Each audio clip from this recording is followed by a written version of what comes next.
वाखान टूटू का ये दस्ता सलामी के चबूतरे की तरफ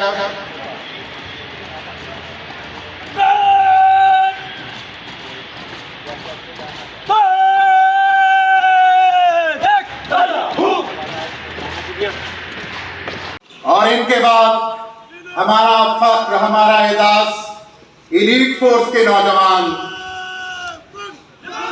अपने मखसूस अंदाज में सलामी के चबूतरे की तरफ आ रहे हैं। मजीद अरशद अजमत का निशान है।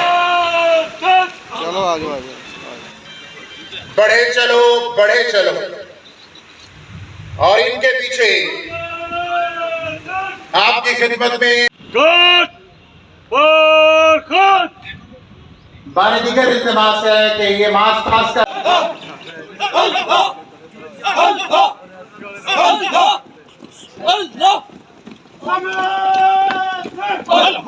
के बाद हमारा फख्र, हमारा एजाज एलीट फोर्स के नौजवान अपने मखसूस अंदाज में सलामी के चबूतरे की तरफ आ रहे हैं। ये ठहराव एहतराम आज़ादी भी है और इसमें मुसम्मम भी। करेगा